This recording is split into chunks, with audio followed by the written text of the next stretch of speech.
السلام علیکم دوستوں، کیسے ہیں آپ سب؟ امید کرتا ہوں کہ آپ سب خیریت سے ہوں گے، اچھے کاموں میں خوب اچھے سے بیزی ہوں گے۔ میں ہوں آپ کا دوست محمد روشان۔ دوستوں، یہ واقعہ اس وقت کا ہے جب آپ صلی اللہ علیہ وسلم کی وفات کا وقت قریب تھا اور آپ صلی اللہ علیہ وسلم شدید بخار کی حالت میں تھے۔ آپ صلی اللہ علیہ وسلم نے حضرت بلال رضی اللہ تعالی عنہ کو حکم دیا کہ مدینہ میں اعلان کر دو کہ جس کسی کا حق مجھ پر ہو وہ مسجد نبوی میں آ کر اپنا حق لے لے۔ جب مدینہ کے لوگوں نے یہ اعلان سنا تو ان کی آنکھوں میں آنسو آ گئے اور مدینہ میں گہرام مچ گیا۔ تمام لوگ مسجد نبوی میں جمع ہو گئے۔ تمام صحابہ کرام کی آنکھوں میں آنسو تھے، تمام کے دل بے چین و بے قرار تھے۔ پھر نبی کریم رؤوف الرحیم صلی اللہ علیہ وسلم تشریف لائے۔ آپ صلی اللہ علیہ وسلم کو اس قدر تیز بخار تھا کہ آپ کا چہرہ مبارک سرخ ہوا جا رہا تھا۔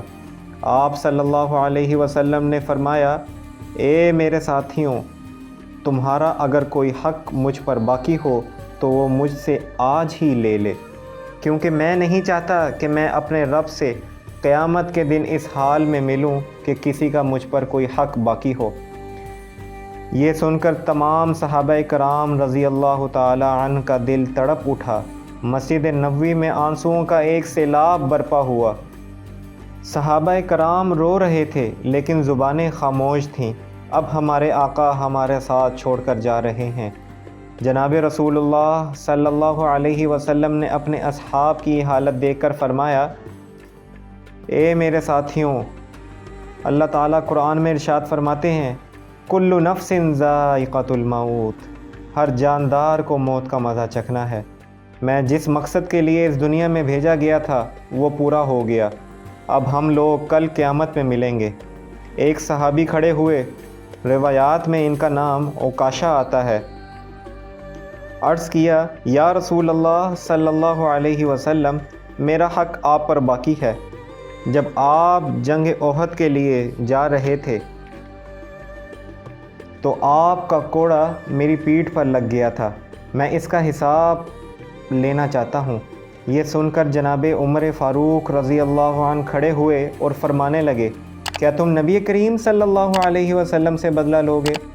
کیا تم نہیں جانتے کہ آپ صلی اللہ علیہ وسلم بیمار ہیں؟ اگر بدلہ لینا ہی ہے تو مجھے کوڑا مار لو، لیکن نبی کریم صلی اللہ علیہ وسلم سے بدلہ نہ لو۔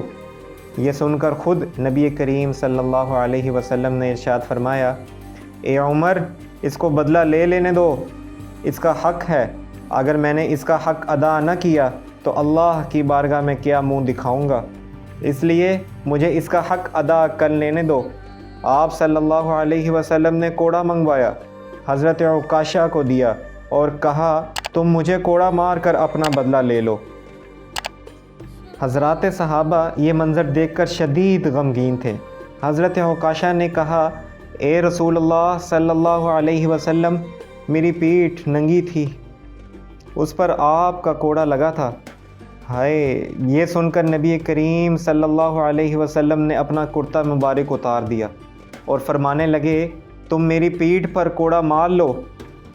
جب حضرت عکاشہ نے نبی کریم صلی اللہ علیہ وسلم کی پیٹھ کو دیکھا تو جلدی سے کوڑا چھوڑ کر آپ صلی اللہ علیہ وسلم کی پیٹھ کو چوم لیا، اس کا بوسہ لیا اور کہا، اے رسول اللہ صلی اللہ علیہ وسلم، فداک ابی و امی یا رسول اللہ، میرے ماں باپ آپ پر قربان ہو، یا رسول اللہ، میرے ماں باپ آپ پر قربان ہو۔ میری کیا مجال کہ میں آپ کو کوڑا لگاؤں، بس میں تو یہ چاہتا تھا کہ آپ کی پیٹھ پر لگی مہر نبوت کو چوم کر جنت کا حقدار بن جاؤں۔ یہ سن کر آپ صلی اللہ علیہ وسلم مسکرائے اور فرمایا، تم نے جنت اپنے اوپر واجب کر لی۔ تو دوستوں، یہ تھا صحابہ کرام رضی اللہ عنہ کا عشق و محبت نبی کریم رؤوف الرحیم صلی اللہ علیہ وسلم کی ذات مبارکہ سے۔ اگر آپ کو ہماری ویڈیو اچھی لگی ہے تو ہمارے ویڈیو کو لائک کریں، شیئر کریں اور ہمارے چینل کو سبسکرائب کریں تاکہ نئے آنے والی ویڈیوز آپ تک بآسانی پہنچ سکیں۔ شکریہ، اللہ حافظ۔